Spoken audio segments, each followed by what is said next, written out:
Banjarsari, Kampung Santri, real iman, real iman.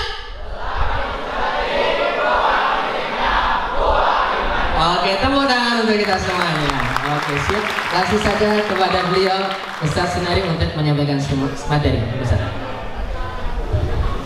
Bismillahirrahmanirrahim. Assalamualaikum warahmatullahi wabarakatuh. Innal hamdalillah nahmaduhu wa nasta'inuhu wa na'udzu billahi min shururi anfusina wa min sayyiati a'malina may yahdihillahu fala mudilla lahu wa may yudlilhu fala hadiya lahu. Asyhadu an la ilaha illallah wa asyhadu anna Muhammadan abduhu wa rasuluh. Allahumma shalli wa sallim ala sayyidina Muhammadin wa ala alihi wa sahbihi ajma'in. Amma ba'd. Yang kami hormati para pengurus panitia, teman-teman dari LKG TPK Solo Raya, dan juga panitia gabungan dari pemerintah Kecamatan Banjarsari, dan yang kami banggakan teman-teman semuanya remaja masjid. Puji syukur untuk Allah, selalu berikan salam untuk Rasulullah Sallallahu Alaihi Wasallam. Hari ini Allah takdirkan kita berada di tempat ini, mudah-mudahan setiap detik menit waktu yang kita luangkan, setiap jengkal langkah kaki kita, setiap helaan nafas kita, kelak nanti menjadi pundi-pundi amal kebaikan yang akan kita tuai, kita panen pada saat nanti kita kembali kepada Allah. Setiap kita itu butuh amal. Setiap kita itu butuh yang namanya amal. Seorang ulama itu mengendika begini, urusan dunia itu lebih penting daripada urusan akhirat. Tak ulang lagi, urusan dunia lebih penting daripada urusan akhirat. Kenapa urusan dunia lebih penting? Karena dunia itu tempat untuk beramal. Dunia itu adalah sebab, akhirat itu adalah akibat. Orang kalau sudah mati, sudah enggak lagi dia itu bisa berbuat sebab. Sedangkan orang kalau dia itu mau pengen melakukan sebab, letaknya di dunia. Itu begitu.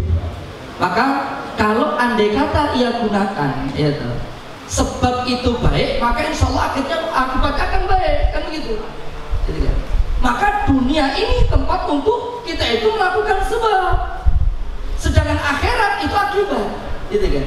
Dan orang kalau dia melakukan sebab yang baik, maka pasti akan mendapatkan akibat yang baik. Dan orang kalau andai kata dia melakukan sebab yang buruk, maka pasti dia akan mendapatkan akibat yang buruk.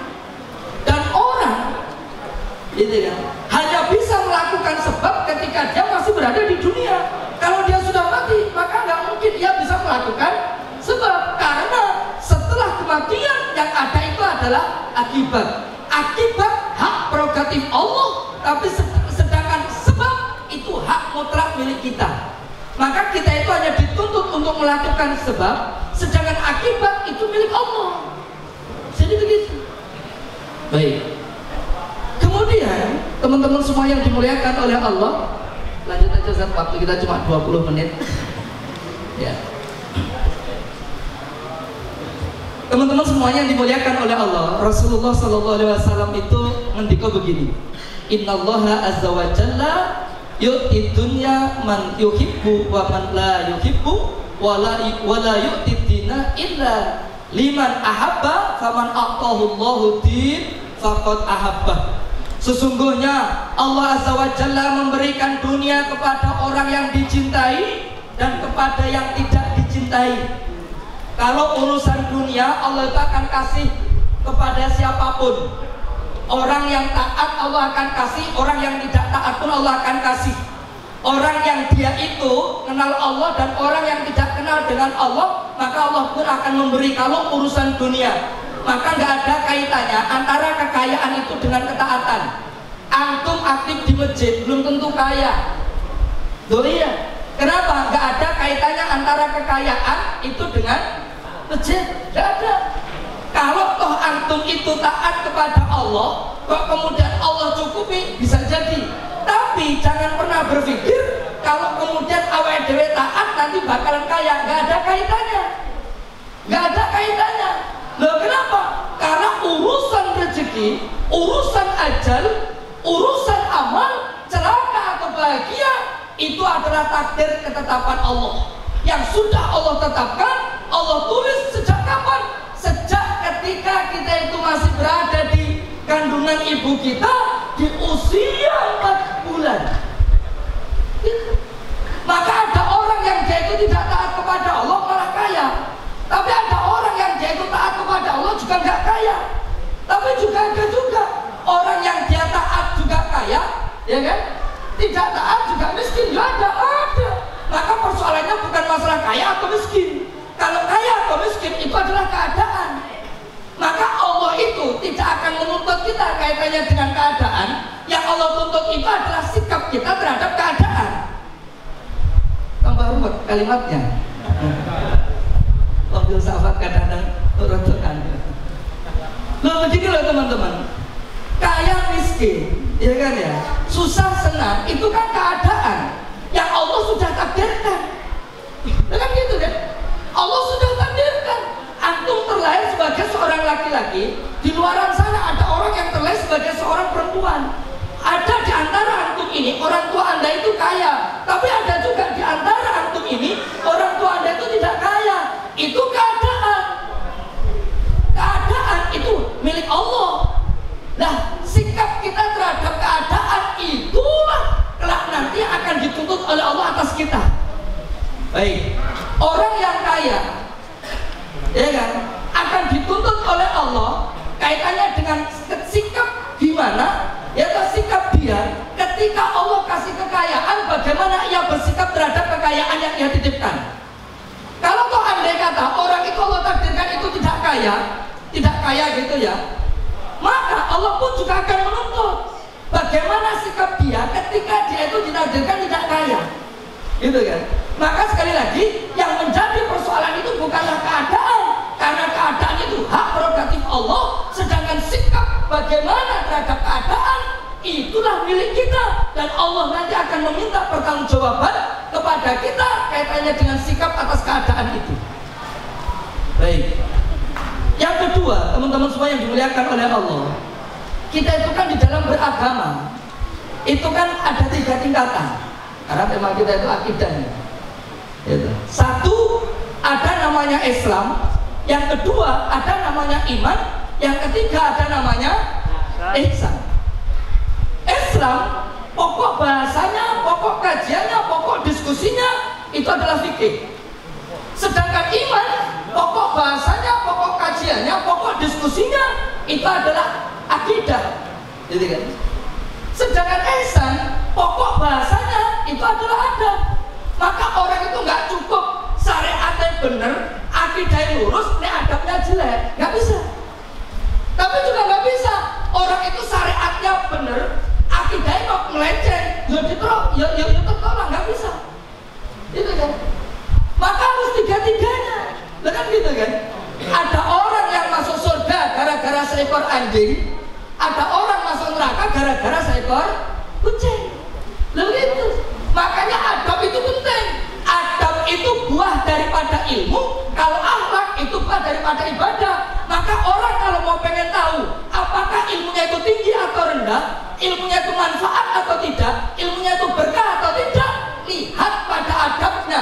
Kalau adabnya bagus, menandakan orang itu ilmunya tinggi. Kalau orang itu adabnya bagus, tanda kalau orang itu ilmunya manfaat. Orang kalau adabnya bagus, tanda kalau ilmunya barokah. Tapi walaupun orang itu pengetahuannya itu luas, pemahamannya itu mendalam, ya kan?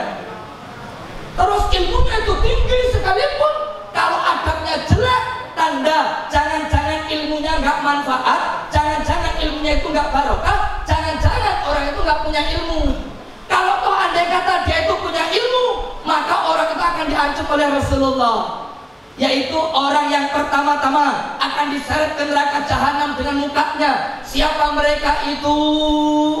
Orang yang ngerti Quran, orang yang duwe ilmu, tapi orang itu ilmunya Qurannya hanya sampai di tenggorokan, nggak sampai di hati.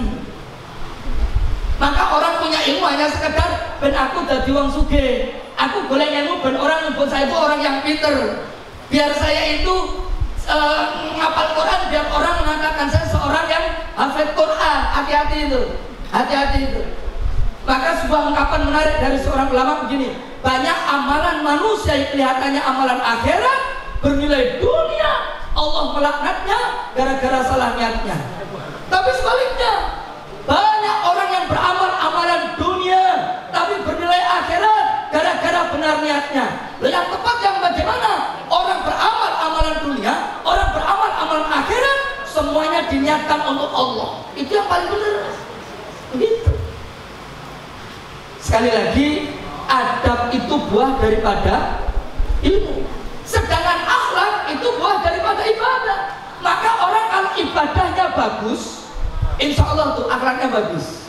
Gitu. Maka kita itu juga oleh kok sholat itu asal, kok sholat itu nggak bisa ya.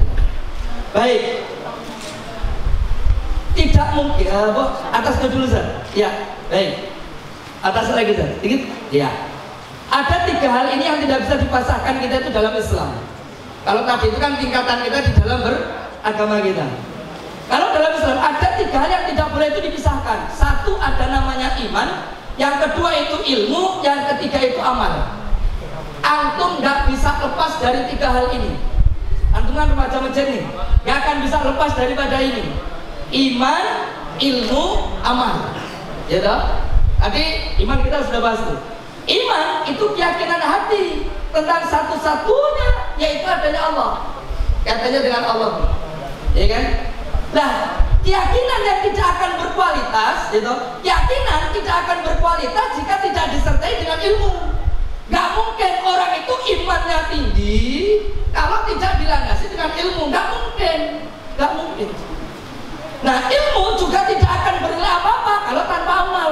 Orang itu dua ilmu tinggi, tapi nggak pernah diamalkan. Ya mohon maaf, percuma. Gitu loh ya. Loh kenapa? Begini loh prinsipnya itu begini teman-teman semuanya. Orang itu kalau beramal dengan ilmu, amalnya sithik, pahalanya gede. Kenapa? Karena dia itu beramal dengan ilmu. Tapi kalau orang itu beramal tanpa ilmu, walaupun tuh amalnya banyak, walaupun tuh amalnya itu besar, bisa jadi tertolak atau bahkan tidak ada nilai gara-gara dia itu beramal tidak dengan ilmu. Nah begitu. Terkadang ada orang yang amalnya sedikit tapi pahalanya gede. Tapi ada orang yang dia itu amalnya besar, pahalanya kecil, bahkan bisa tertolak. Kenapa? Karena dia beramal tanpa ilmu. Maka jenengan sering dengar tuh waktu di kultum-kultum kemarin di Ramadan, ya kan? Ya kan? Itu biasanya disampaikan oleh para khotib, ya, disampaikan para imam, disampaikan para pemateri atau petugas kultum. Ada kisah singkat iblis setan itu ngendep mau nyedai, mau godok orang yang sholat itu gojak-gajek. Lah apa? Karena di sampingnya ada orang yang tidur. Begitu kan? Begitu ditanya, kamu kok nggak godok dek ini ngopo? Biasanya gaweanmu ki godok, menungso kan begitu. Ternyata iblis itu lebih takut kepada orang yang tidur ketimbang orang yang sholat. Loh kok iso? Karena yang tidur itu orang yang berilmu, sedangkan orang yang sholat ini dia sholat tapi tidak dengan ilmu. Begitu. Maka nilai ilmu itu luar biasa. Sama halnya seperti kayak begini teman-teman. Gitu. Antum kalau punya ilmu atau antum itu punya ilmu yang tinggi, insya Allah kalau nanti di masyarakat, kalau toh jago, nggak mungkin antum itu akan diletakkan itu di tempat yang belakang, kemudian dikongkon asah-asah, itu nggak mungkin. Antum mau hafal Quran itu tuh ya, antum hafal Quran, kok kira tidak harus hafal, antum ngerti ilmu agamanya bagus, ilmu ininya bagus, ilmu ininya bagus. Kok antum itu dengan masyarakat, dengan kampung ada hajatan, insya Allah nggak mungkin antum itu akan diletakkan tukang asasa nih gemburi, nggak mungkin. Saya tidak mengatakan petugas tukang asasa itu buruk, tidak begitu. Saya mau pengen mendudukkan bagaimana orang yang berilmu itu ditempatkan pada posisinya. Maklum ya, nah begitu. Tapi sebaliknya, kalau andai kata kita itu tidak berilmu, ya mohon maaf sekali, ya mungkin akan ditempatkan di tempat yang sesuai dengan apa yang kita lampaui, walaupun kedua-duanya baik. Loh kenapa?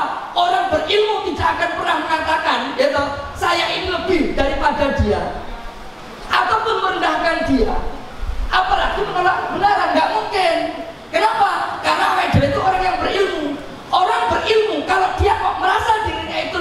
daripada orang lain, walaupun betul-betul dirinya lebih. Orang berilmu kok dia itu merendahkan orang lain, walaupun orang yang direndahkan itu memang betul-betul rendah. Ataukah dia itu nolak kebenaran karena ia hanya mau mengambil kebenaran itu hanya yang dia inginkan? Maka mohon maaf sekali, itu tanda orang kalau dia itu berilmu tapi dia itu nggak punya iman. Kenapa? Rusak. Rusaknya di mana? Ia berilmu tapi dia itu ketipu oleh syaitan. Ketakaburan telah menyelimuti, ketakaburan telah menguasai diri orang itu. Itu loh ya. Maka masya Allah tuh, mumpung antum itu masya Allah nih, sebagai orang yang dekat dengan masjid, tinggalnya di masjid, ngapain masjid, masya Allah. Baik, lanjut Ustaz, dipercepat Ustaz. Ya. Sayyidina Ali bin Abi Thalib itu ngendiko, ya kan? Aku dengar Rasulullah sallallahu alaihi wasallam bersabda, 3 golongan dari umatku akan mengisi neraka jahanam selama 7 kali umur dunia. Mereka itu, hati-hati, saya mau pengen buka yang nomor terakhir ini. Pertama, orang yang gemuk tapi kurus. Ini bukan berarti sing lemu-lemu itu mesti kangen orang ngono. Yang kedua, orang yang berpakaian tapi telanjang. Dan yang ketiga, orang yang alim tapi jahil. Wong pintar tapi bodoh. Lalu gitu. Ketiga golongan ini, kata Sayyidina Ali, orang ini akan menempati neraka jahanam 7 kali umur dunia, 7 kali umur dunia. Allahu Akbar. Lanjut Ustaz. Siapa mereka itu? Tuh. Orang yang gemuk tapi kurus ialah orang yang sehat badannya tapi kurang ibadahnya. Makanya ungkapan dari seorang yang ahli hikmah itu mengatakan itu begini, perjalanan terberat itu adalah perjalanan menuju masjid. Betul ya? Kita kan sering dengar tuh ungkapan ini, kan jenengan sering dengar nih. Karena ini kaitannya dengan biasanya motivasi kita di tampil-tampil masjid itu begitu. Mesti begitu. Jenengan sering dengar kalimat ini. Perjalanan terberat itu perjalanan menuju masjid. Kenapa? Belum tentu bisa dilakukan oleh orang yang kaya, belum tentu bisa dilakukan oleh orang yang sehat, dan juga belum tentu dilakukan, belum tentu mampu dilakukan oleh orang yang banyak waktu sekalipun. Loh iya, orang sehat pagi sore jogging di mana? Iya, bahkan isya itu masih ada yang jogging. Loh, saya itu sering lihat sini. Subuh sudah ada. Kalau sebelum subuh itu saya lewatnya sini, itu ke Masjid Damam. Itu sebulan sekali minimal. Kan gitu kan? Itu sudah ada orang olahraga. Pertanyaannya sederhana, dia bisa muteri manaan sampai 10 kali, 20 kali. Tapi mohon maaf tuh, masjid orang nanti sapin dengan lupa. Dia bisa gowe sepeda sampai di Klaten, sampai di Merapi, sampai di Jogja, sampai ke Tawangmangu. Tapi masjid cuma 1 RT saja, nggak kecongga. Termasuk, mohon maaf nih, ungkapan yang ngapunten. Guru kami itu memberi nasihat kami itu begini, Nak, 2 golongan nanti itu di akhirat keadaannya tragis. 1 dari golongan laki-laki, berarti golongan kita di laki-laki. Yang kedua dari golongan perempuan. Siapa golongan laki-laki? Seorang laki-laki yang tidak pernah mau menginjakkan kakinya ke masjid kecuali jenazahnya. Kakinya datang masjid, kakinya injak masjid, kakinya dibawa ke masjid karena dia itu tidak disolatkan. Waktu hidup dia nggak mau ke masjid. Masjid paling baru setahun Indo. Idul Adha, Idul Fitri. Idul Fitri mergo dijak jalan karo warga kampung, Idul Adha mergo dijak nyembelih sapi, kan mulai aja sudah. Selain itu belas. Yang satu lagi dari golongan perempuan. Siapa dia itu? Seorang perempuan yang tidak pernah mau menutup kepalanya kecuali kain kafannya. Hati-hati, 2 golongan ini kelak nanti di akhirat keadaannya tragis. Hati-hati. Makanya yuk bareng-bareng deh, gitu loh ya. Entah itu kita itu terpaksa atau tidak terpaksa, gitu ya. Awak dewe itu terpaksa duduk di sini, ini takdir Allah gitu ya. Masalah di pesawat urusan itu kan ya. Yang penting kita duduk di tempat ini sudah menjadi takdir ketetapan Allah, sudah ditulis oleh Allah, sudah diketahui oleh Allah, dan yang menghendaki keadaan ini adalah Allah, dan yang menciptakan kondisi ini itu adalah Allah. 5 menit lagi. Ya, baik. Lanjutnya Ustaz. Teman-teman, jenengan tidak akan boleh lepas dari 6 hal ini. Ya, tapi lanjut aja Ustaz. Kayaknya ada yang lebih lagi. Waktunya hanya tinggal sedikit. Terus ya. Baik, itu. Baik Ustaz. Kita butuh pembuktian. Apa bukti teman-teman semuanya? Rasul itu menghasut kita itu dengan kalimat yang luar biasa loh teman-teman. Man ghada ilal masjid la yuridu illa ayata'allama khairan aw yu'allimahu kana lahu ka'ajrin hajjatin amman hajjatuhu. Siapa yang berangkat ke masjid yang ia inginkan hanyalah untuk belajar kebaikan atau mengajarkan kebaikan, ia akan mendapatkan pahala haji yang sempurna hajinya. Hadis ini diriwayatkan Imam At-Tabrani. Syekh Albani mengatakan derajat hadis ini sahih. Kata Syekh Albani, derajat hadis ini sahih. Antum ngurusi masjid, antum ngurusi pengajian, antum ngrungokne pengajian neng nggon masjid, antum entuk pahala kaya wong kaji. Ini hanya bisa dilakukan orang kalau punya iman. Tapi orang itu kalau nggak punya iman nggak mungkin. Lah begitu. Kenapa? Karena dia yakin saya ini butuh amal, saya ini butuh amal. Loh kenapa? Loh caranya surga itu tidak akan diberikan oleh Allah kecuali karena rahmatnya. Iya, rahmat itu sebagai kunci orang itu masuk surga. Iya, karena nggak mungkin orang itu diberikan oleh Allah surga kecuali tanpa rahmat, itu nggak mungkin. Gitu loh. Tapi untuk cara mengundang rahmat Allah itu caranya apa? Salah satu caranya itu adalah kita harus banyak beramal. Nah, beramal itu sebagai wasilah lantaran untuk kita biar bisa mendapatkan, bisa mengundang rahmat dari Allah. Kalau nanti kita diberikan oleh Allah rahmat, pasti kita akan masuk surga. Itu selalu begitu. Loh, ini loh ya. Antum semuanya insya Allah guru PAI kita itu sudah pernah ngajarkan. Seandainya agama Islam kita ini, agama kita itu dirangkum di dadanya satu kata, maka yang muncul kata apa? Satu kata toh. Apa? Takwa. Kenapa kok takwa? Yang tadi siang mesti kita akan dengar. Kenapa? Orang tuh kalau khotib khotbah kok nggak ngajak takwa? Mohon maaf tuh, nggak satu. Karena itu rukun. Kan gitu tuh ya. Takwa, apa tuh definisi takwa? Paling sederhana takwa itu kan menjauhi larangan, melaksanakan perintah. Ya memang itu. Kita itu loh beragama awal dewe itu loh. Saya ini nyandang agama Islam kita itu. Dalam beragama kita itu aslinya juga nglakoni rong perkara. Apa yang diperintahkan oleh Allah kita laksanakan, apa yang dilarang kita jauhi, selesai. Jenengan mau cari apa yang lain? Gak akan antum dapatkan. Sudahlah, nek awal dewe ini diperintah Allah ini kerja dong ini awal dewe laksanakan. Yang dilarang kita jauhi, selesai. Bedanya kalau perintah ketaatan itu sesuai kemampuan, tapi kalau meninggalkan larangan, meninggalkan kemaksiatan, hukumnya mutlak. Begitu. Ada sebuah kisah. Kenapa kok kemudian kita itu juga butuh amal teman-teman? Karena bisa jadi amal itu yang bisa mengantarkan kita kepada kemuliaan dan kebaikan. Imam Bishr Al-Hafi, yaitu gurunya Imam Ahmad bin Hanbal.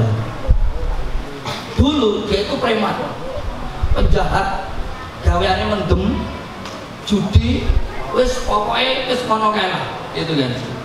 Satu ketika saat dia itu dalam kondisi mabuk, melaku terhuyung-huyung, di tengah jalan dia itu menemukan selembar kertas bertuliskan kalimat Bismillahirrahmanirrahim. Diambil itu kertas, dia bersihkan itu tulisan itu, dan kemudian diletakkan di tempat yang tinggi biar tidak keinjek-injek. Malam harinya ia itu bermimpi dia, mimpi yang luar biasa. Akan dimuliakan oleh Allah, akan diampuni dosanya oleh Allah, dan kelak nanti akan diberikan kebaikan-kebaikan. Allahu Akbar. Kisahnya agak panjang sedikit, singkatnya begitu.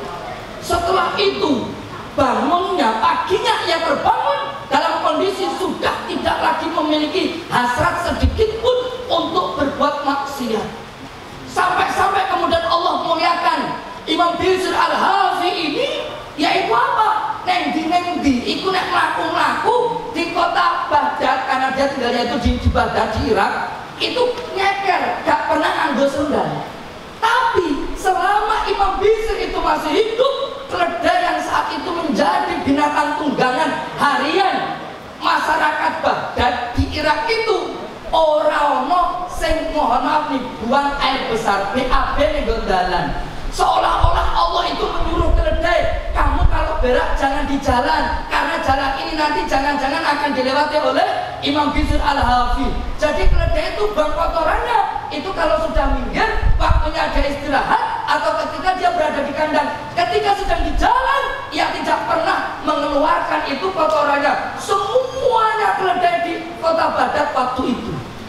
Itulah kemuliaan karomah yang Allah berikan kepada siapa? Imam Bishr Al-Hafi. Allahu Akbar. Lantarannya simpel, hanya gara-gara memuliakan kalimat tulisan kertas Bismillahirrahmanirrahim. Allah. Itulah orang tuh kalau punya ilmu itu begitu. Terakhir sebagai penutup, teman-teman, sebagai penutup, dalam hidup kita itu juga ada dua hal, karena nanti antum pasti akan mendapati ini. Satu, ada yang namanya nikmat. Yang kedua, itu ada yang namanya musibah. Syekh Shalih Utsaimin, beliau ngendika, nikmat itu ada dua. Ada nikmat yang menjadikan tegaknya badan, dan ada nikmat yang menjadikan tegaknya agama. Dan nikmat terbesar di dalam agama kita itu ketika kita dikasih oleh Allah, yaitu iman dan Islam. Tapi yang kedua, ada yang namanya musibah. Ini yang paling berat nih. Gitu. Musibah menurut Imam As-Sa'rani itu ada tiga. Satu, terkadang musibah itu sebagai bagian dari balasan atau azab atas dosa-dosa kita. Yang kedua, terkadang musibah itu sebagai pengampun atas dosa-dosa kita. Yang ketiga, terkadang musibah itu datang sebagai peninggi derajat kita. Begitu. Kalau antum dengar kisahnya Nabiullah, sahabat Nabi sing sakit nanti bertahun-tahun, anaknya meninggal, ininya Nabi Ayub. Nabi Ayub dapat musibah, anaknya meninggal, binatang terennya meninggal, ya kan, dia ditinggalkan oleh istri-istrinya, dia dalam kondisi sakit yang parah, sampai-sampai dia diusir dari rumahnya sendiri. Kenapa orang kampung takut kalau penyakitnya itu nular? Pertanyaannya, kalau musibah yang menimpa Nabiullah Ayub alaihissalam, ini namanya musibah sebagai peninggi derajat, pengampun dosa, atau sebagai azab? Peninggi derajat. Peninggi derajat. Loh begitu.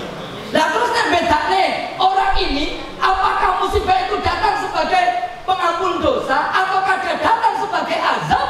Maka hanya bisa dilihat dari tandanya. Satu diantaranya tandanya apa? Muncul nggak kesabaran. Karena sabar itu ada tiga. Satu diantaranya yaitu apa? Sabar ketika sabar dalam ketaatan, yang kedua sabar dalam kemaksiatan, yang ketiga sabar dalam musibah. Nah begitu. Lah wae dhewe iki dikompon-taat ya kudu sabar. Ya kudu sabar, enggak mudah. Sabar itu angel. Gur gampang diomongke tapi angel dilakoni. Wong jenenge Pak Sabar aja belum tentu sabar. Enggak mudah. Allah. Maka musibah itu akan menimpa kita, bisa jadi, gitu loh ya. Tapi mudah-mudahan ketika musibah itu datang sebagai pengampun atas dosa-dosa kita. Baik, sebagai penutup, tak tutup dengan sebuah cerita. Cerita ini karena tadi di atas itu yang di atas tadi ya, oke. Qalbun saking, gitu ya. Sebenarnya ini masih panjang, ceritanya masih panjang, 40-an sekian. ya lumayan lah. Ini dapat 5 atau dapat 6 lumayan lah. Tak tutup di yang terakhir saja lah, hati yang syukur. Dikisahkan Ibrahim bin Adham, yaitu seorang ulama, seorang sufi yang Allah berikan kemuliaan. Dulu Ibrahim bin Adham ini orang yang gitu, bangsawan, hidupnya di kerajaan kaya raya. Dia tinggalkan kerajaannya, dia tinggalkan kemewahan ke dunianya, dan dia tinggalkan keadaan keluarganya hanya untuk memilih menjadi seorang sufi, seorang salih. Gaweane iku bendino, itu kerja cukup di mana, nek wis entuk bondo, dheweke iki senengane figur iktikaf di 3 masjid, Masjidil Haram, Masjid Nabawi, karo Masjidil Aqsa Palestina. Begitu toh. Satu ketika Ibrahim bin Adham ini tidak mau pergi ke pasar. Di tengah jalan, ia itu mendapati ada seorang pengemis.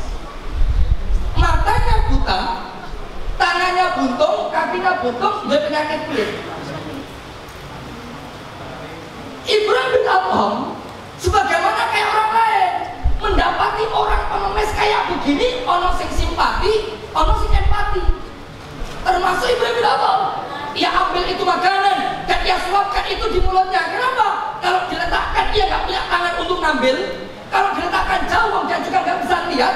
Kalau andai kata dibiarkan saja, kalau dia nggak punya kaki, maka dia ambil itu makanan langsung disuapkan. Saat disuapkan ia sudah mulai kenyang. Ibrahim bin Adham pun dia melanjutkan perjalanannya untuk ke pasar. Di tengah jalan ia terhenti. Kenapa? Karena ia mendengar sebuah ungkapan, sebuah kalimat yang keluar dari lisan si pengemis tadi itu. Kalimat apa yang keluar? Alhamdulillah atas nikmat besar yang Allah masih berikan kepadaku. Ibrahim bin Adham ini langsung balik lagi dan dia nanya, wahai fulan, engkau tadi mengucapkan kalimat Alhamdulillah atas nikmat besar yang masih Allah berikan kepadamu. Memangnya nikmat besar apa yang Allah berikan kepadamu? Kamu ini matanya buta, kamu ini punya penyakit kulit, kamu itu gak punya kaki, tangan kamu buntung, kamu itu miskin pengemis, kok kamu masih mengatakan Allah memberikan nikmat besar kepadamu? Lah Allah tuh memberikan nikmat besar apa kepadamu? Apa jawab si pengemis tadi itu? Ia mengatakan 2 nikmat besar yang Allah pasti berikan kepada aku. Pertama, yaitu qalbun sakirun wa lisanan dzakirun, hati yang senantiasa bersyukur dan lisan yang senantiasa berzikir. Maka orang itu kalau hatinya suka berzikir, lisannya mudah. Kalau lisannya itu suka berzikir, hatinya mudah bersyukur. Maksudnya begitu. Gak mungkin orang itu kalau gak mau berzikir kok bersyukur, gak mungkin. Kenapa? Tanda orang itu kalau syukur, lisannya senantiasa basah dengan zikir. Tanda orang kalau syukur, yang gunakan nikmat itu untuk mendekatkan diri kepada Allah. Tanda orang itu kalau bersyukur, maka orang itu akan gunakan nikmat itu sebagaimana yang diinginkan oleh si pemberi nikmat. Dan tanda yang nomor keempat, orang itu kalau bersyukur, qanaah, nerimo. Mudah-mudahan yang sedikit timbul inspirasi kepada kita, dan kita termasuk orang-orang yang senantiasa mendekatkan diri kepada Allah, karena kelak nanti kita akan kembali kepada Allah akan sebagaimana keseringan apa kita itu beramal. Ada benar adanya dari Allah dan salah dari kami. Wabillahi taufiq. Assalamualaikum warahmatullahi wabarakatuh. Waalaikumsalam warahmatullahi wabarakatuh. Masya Allah, Masya Allah. Tepuk tangan untuk beliau. Nah, Masya Allah ini ya. Ternyata semuanya mungkin teman-teman bertanya sudah dijawab sama beliau ya. Tapi ini saya akan memberikan kesempatan kepada teman-teman semuanya untuk bertanya terkait apa yang disampaikan beliau, atau mungkin di luar ya, apa yang disampaikan beliau juga silakan. Ada 3 voucher untuk jajan di Pak E Ranggo Seringan di tempatnya apa itu, food courtnya Banjarsari. Mungkin ada yang mau bertanya? Oke, 1, 2, terus 1 lagi, 3. Oke, sip ya. Maju aja mas, biar keren mas. Kamu maju mas, maju lagi mas. Nanti biar saya enak ngasihnya. Ayo mas, maju ke depan mas. Sini, bertiga. Oke, 3 orang di sini. Oke, langsung di sini mas, seperti ini mas. Oke.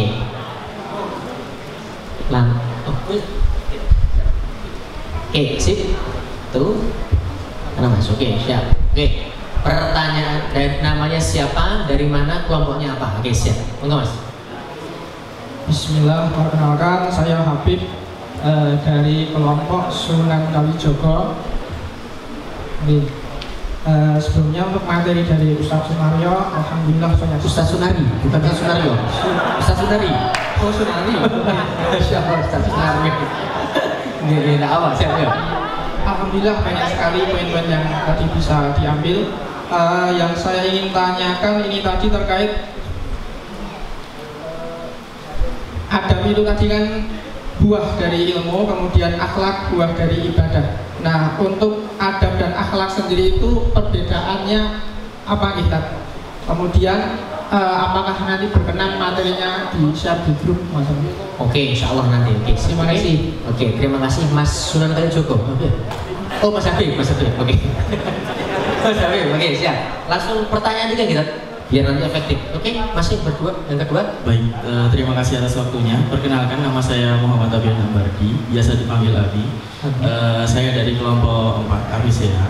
Izin bertanya, seperti yang Bapak jelaskan tadi tentang takdir Allah, yang sudah ditetapkan oleh Allah.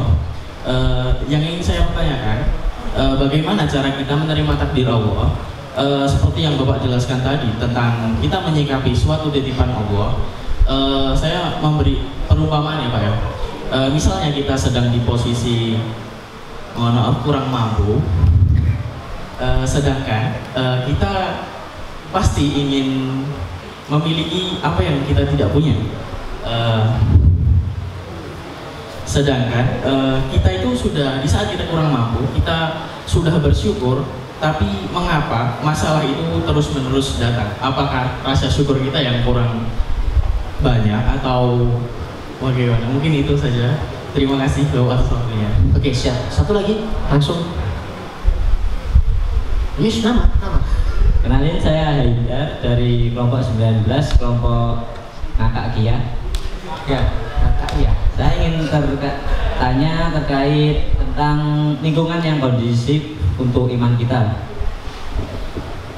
Kan semisal di suatu daerah itu kurang mendukung untuk membantu dalam meningkatkan iman kita, namun kita juga ingin untuk mengajak masyarakat untuk berkontribusi dalam masjid. Nah, itu bagaimana caranya dalam merangkul masyarakat untuk ikut juga dalam meningkatkan imannya dengan aktif dalam kegiatan masjid. Terima kasih. Siap. Tepuk tangan untuk beliau. Oke, masyaallah. Oke, sip ya. Sebelum Ustaz Sunari memberikan penjelasan, tak kasih voucher dulu. Waktunya sampai tanggal 5 Juni ya Mas. Setelah itu hangus ya. Langsung jajan rono ya. Siap. Oke, di foto sih Mas, laporan Pak Camat Mas. Ini loh, voucher ya, kita oke. Nah, foto merah begini. Sip loro papat ya. Oke, set, Jess. Oke. Nah, guys. Alah wis ya guys, siap. Oke, langsung Mas kembali Mas. Oke, sip ya. Oke. Siap. Otak Mas. Ada informasi kajian rutin dari Ustadz atau? Oh ya, silahkan kajian beliau. Oke, siap. Kajiannya di mana-mana beliau ini. Oke, karena beliau ini, beliau tidak suka bermain sosial media ya teman-teman semuanya. Beliau mainnya WA saja, jadi nggak ada Instagram, nggak ada. Jadi mungkin jadwalnya teman-teman nanti bisa cek di EGG Kajian Solo, insya Allah beliau juga ada. Oke, pertanyaan ini ada 3 pertanyaan dari teman-teman. Yang pertama terkait adab dan akhlak dari Habib tadi, dari Sunan Kalijogo. Terus yang kedua, bagaimana kita menyikapi takdir. Terus yang ketiga, bagaimana kita mengajak masyarakat untuk berperan aktif. Bagaimana untuk aktif di masjid agar nanti lingkungannya memiliki iman yang kuat semuanya. Monggo Ustaz. Baik, jazakumullah khairan katsir. Pertanyaannya mudah, jawabnya susah. Pertanyaannya susah. Gimana Ustaz? Saya dari yang takdir dulu. Takdir Ustaz. Jadi begini teman-teman, takdir itu ada 3. Ada takdir azali, ada takdir umuri, ada takdir hauli. Takdir azali, takdir yang Allah sudah tetapkan sejak zaman azali. Kataballahu maqadirul khalaiqi qabla ayakhluqas samawati wal ardu bi 50 alf sana. Yang kedua, ada takdir umuri. takdir yang Allah tetapkan sekali dalam seumur hidup, dan Allah tetapkan itu bersamaan dengan ruh itu ditiupkan. Makanya ketika janin usia 4 bulan itu ruh ditiupkan, ya kan ya, bersamaan dengan itu ajalnya, yaitu ajal rezeki, ajal amal, celaka atau bahagia, sa'idun au sa'idun, itu harus ditulis oleh Allah. Maka secara fikih, kalau janin itu meninggal dunia setelah 4 bulan, wajib dimandikan, dikafani, disolati, dikubur. Tapi kalau janin itu terlahir belum, maksudnya itu keguguran, belum usia 4 bulan, tidak perlu dimandikan, tidak perlu dikafani, tidak perlu disolati, hanya cukup dikubur saja. Kenapa? Karena janin itu bukan manusia, itu hanya bagian dari tubuh kita yang hilang. Itu secara fikih begitu. Baik. Nah, itu yang disebut dengan takdir umuri. Yang kedua ada takdir hauli. Takdir yang Allah tetapkan itu 1 tahun sekali, bersamaan dengan malam Lailatul Qadar. Makanya kenapa kok awake dhewe iki harus ndonga, harus melakukan amal-amal yang dimana itu bisa jadi, bisa berubah takdir. Makanya dalam konteks syariat itu begini, setidak-tidaknya ada 3 amalan yang amalan itu bisa berubah takdir. Walaupun jangan-jangan takdir kita itu sudah ditulis oleh Allah. Yaitu apa? Oh, takdir saya ini jadi orang miskin. Bisa nggak berubah? Bisa. Siapa yang bisa merubah? Ya Allah. Nah, perkara apa yang bisa merubah takdir? Pertama, ada yang namanya doa. Makanya jangan pernah tinggalkan doa. Jangan-jangan hari ini kita itu doa, Allah akan kabulkan itu tahun yang akan datang. Bisa jadi takdir kita itu sudah ditulis. Apa takdir kita itu? Jadi orang miskin. Gara-gara kita itu doa minta jadi orang kaya, Allah kemudian memudahkan urusan kita sehingga kita dikayakan oleh Allah. Atau jangan-jangan awake dhewe itu lho urip kepenak, usahanya lancar, itu gara-gara doa orang tua kita. Atau jangan-jangan doa orang lain yang pernah kita tolong. Begitu. Makanya guru kami mengajarkan jangan pernah remehkan amalan walaupun kecil. Maka ungkapan yang dipakai oleh guru kami itu begini. Nah, kalau kamu itu suka bantu orang lain, Allah akan bantu kamu. Kalau kamu suka meringankan beban orang lain, Allah akan ringankan bebanmu. Dan kalau kamu suka memudahkan urusan orang lain, Allah akan mudahkan urusanmu. Dan kalau kamu gak hitung-hitungan untuk urusan Allah, Allah pun gak akan hitung-hitungan dengan urusanmu. Maka doa itu bisa jadi berubah takdir. Yang kedua yaitu sedekah. Sedekah itu bisa berubah takdir. Gitu. Jangan-jangan nih takdir kita itu harusnya besok kita itu celaka, tabrakan motor, gara-gara kita itu sedekah subuh. Makanya almarhum Syekh Ali Jabir, waktu dulu beliau kan sering di Solo itu beri nasihat menarik sekali. Kalau kamu itu berinfak, 1 kali infak maka doa minimal 1. Dan infak terbaik, sedekah terbaik itu kapan? Waktu subuh. Begitu masukkan di kotak infak, belum kita minta sama Allah, wahai Allah, saya pekan depan itu mau tes CPNS, wahai Allah besok saya mau tes ujian nasional, wahai Allah saya akan mau tes UMTK ya Allah, mudahkan ya Allah, mudahkan ya Allah, kemudian kita sedekah. Bisa jadi gara-gara sedekah itu takdir kita itu berubah. Siapa yang bisa merubah takdir? Allah. Gak mungkin yang tidak mungkin bagi Allah. Walaupun takdir kita sudah ditulis oleh Allah. Takdir itu punya rukun. 1 sudah ditulis, 2 diketahui, 3 dikehendaki, yang nomor keempat itu yang menciptakan. Makanya kalau andai kata ada sesuatu, maka sesuatu itu semua sudah diketahui oleh Allah. Yang itu semua sudah ditulis oleh Allah, sudah yang menciptakan keadaan itu adalah Allah, dan yang menghendaki kejadian itu adalah Allah. Begitu. Makanya nggak boleh kita itu jikalau nggak boleh. Kenapa? Itu masuknya setan. Itu loh ya. Itu nggak boleh. Jadi andai katanya kok kita itu kok nggak lulus UMPTN, nggak lulus CPNS, ya memang Allah takdirkan saat ini kita tes nggak lulus. Nggak usah nyalahkan Allah. Kenapa? Kita nggak lulus ini sudah ditulis oleh Allah. Sudah diketahui oleh Allah. Yang menghendaki tidak lulus adalah Allah, dan yang menciptakan kondisinya adalah Allah. Maka orang kalau dia memahami rukun takdir, ini satu, nek sukses orang bakal sombong karena dia tahu kalau ini dari Allah. Kalau tuh andai kata dia tidak sukses, dia tidak nyalakan Allah. Kenapa? Semua sudah ditakdirkan oleh Allah. Oke. Yang kedua, kaitannya dengan yang nomor 3, yang terakhir dulu, yaitu kondisi lingkungan yang al-bi'atu sholihah tadi itu, lingkungan yang kondusif untuk iman kita. Jadi begini, awake dhewe gak usah rumangsa bahwasanya saya manggen enggon lingkungan sing elek-elek rapopo, sesuk tak rubah kabeh dadi wong kabeh. Jangan begitu. Jangan begitu. Maksudnya bagaimana? Begini loh.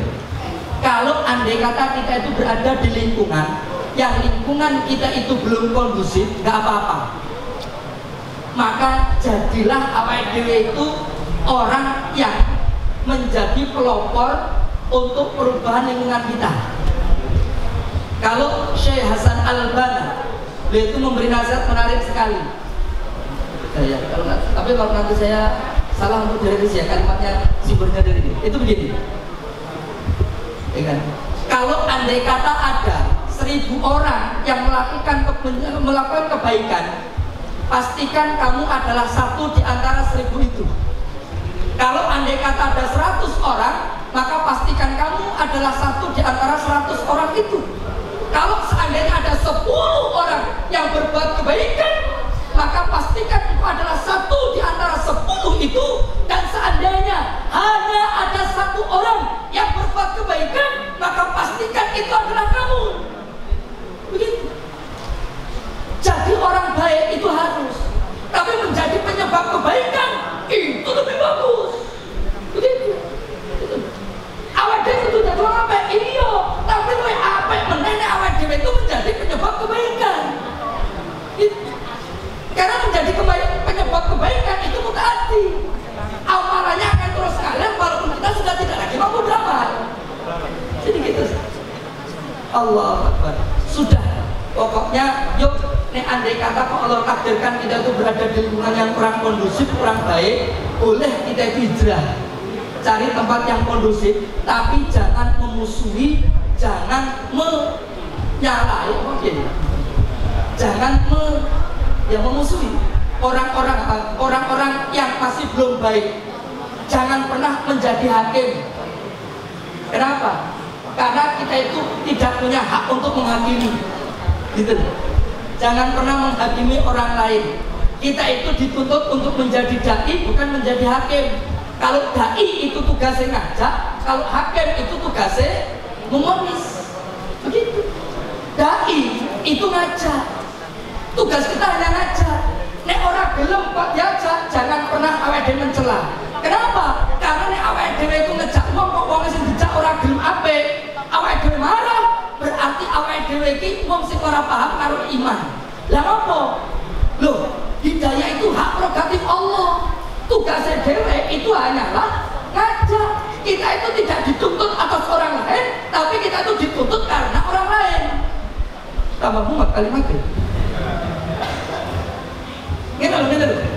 Atas orang lain itu mau agamanya apa, orang lain itu mau berbuat apa, itu urusan dia sama Allah. Kita nggak akan dituntut, atas dia nggak akan dituntut, maklum ya. Tapi karena ada orang yang belum mau baik, ada orang yang belum mau sholat, ada orang yang dia masih berbuat dosa, tugasnya awake dhewe itu ngajak. Makanya kita itu akan dituntut karena adanya dia. Adanya dia kenapa? Karena dia belum mau sholat, karena dia belum mau ngaji, karena dia belum mau belajar ilmu. Awake dhewe akan dituntut. Gak oleh awake dhewe iki sing penting aku apik, aku mlebu surga, wong liya laleh luweh neraka ya karepmu. Mohon maaf tuh, kita akan dituntut oleh Allah gara-gara orang lain. Karena orang lain atas dia apa, itu urusan dia sama Allah. Maka hidayah itu hak prerogatif Allah. Maklum ya? Begitu. Terakhir, adab dan akhlak tadi. Secara definisi nanti antum cari sendiri ya. Tapi begini teman-teman, saya hanya mau pengen dudukkan begini. Karena definisi kaitannya perbedaan antara adab dan akhlak itu, masya Allah banyak sekali dan nanti menurut siapa. Saya hanya mau pengen tunjukkan itu begini teman-teman. Ini bukti kalau adab itu bagian dari ilmu. Itu begini. Antum punya orang tua ya. Oke, punya orang tua ya. Hati-hati. Apalagi ini masa dari remaja. Ada yang SMP, SMA ada ya, SMA ada ya. Baik. Saya pun juga sudah tua, umur saya sudah 40-an. Itu begini. Ini adabnya. Ketika kita punya orang tua, kok orang tua kita itu ngelakoni salah, terus kita ini ngomongnya banter rodok getak. Karena kita getak, tak semua ini umpamanya menunggu. Terus orang tua saya itu ngomong sama saya itu ngomongnya itu lirih, rindik, bergaudi karo aku. Engkau bilang apa? Engkau nek wedine engkau tak seneni meneh, wedine tak getak meneh. Ketahuilah, kalau awake dhewe itu orang yang punya adab, mergo awake dhewe iki duwe ilmu, maka awake dhewe itu dikelompokkan, divonis sebagai orang yang durhaka kepada orang tua kita, walaupun orang tua kita yang salah. Loh iya, loh kok bisa begitu? Bisa gitu. Kenapa? Orang tua kita sekalipun salah, awake dhewe itu gak oleh kok ngomong lebih keras. Walaupun orang tua kita salah, gak boleh kita itu balas. Bahkan sering kalimat yang tak ulang di beberapa kajian itu kalau kaitannya dengan orang tua itu begini. Ini nasihat dari guru saya, nasihat dari guru kami yang sering diulang-ulang oleh guru kami. Pesan guru kami itu, kalau kamu ingin tahu bagaimana keadaanmu nanti ketika kamu sudah tua, lihatlah bagaimana hari ini kau perlakukan orang tuamu. Kalau hari ini kau perlakukan orang tuamu itu baik, karena nanti ketika kamu sudah dewasa, ketika kamu sudah tua, anak-anakmu akan memperlakukanmu jauh lebih baik lagi. Ini sering tak ulang-ulang kan. Tapi kata guru kami, kalau hari ini kau sering membuat sakit hati orang tuamu, sering membuat marah hati orang tuamu, sering membuat nangis orang tuamu gara-gara kelakuan burukmu, ketahuilah kalau kau tidak segera bertobat, maka nanti ketika kamu sudah tua, anak-anakmu hari ini yang masih kecil-kecil akan memperlakukanmu jauh lebih buruk lagi. Berarti hukum karma dong? Oh tidak. Islam tidak mengenal hukum karma, tapi Islam mengenal hukum kausalitas. Apa kausalitas? Sebab akibat. Siapa orang yang berbuat pasti dia akan mendapatkan akibat. Dan kenapa orang itu mendapatkan akibat? Karena dia melakukan sebab. Baik, tak tutup dengan cerita. Kisah ini nyata.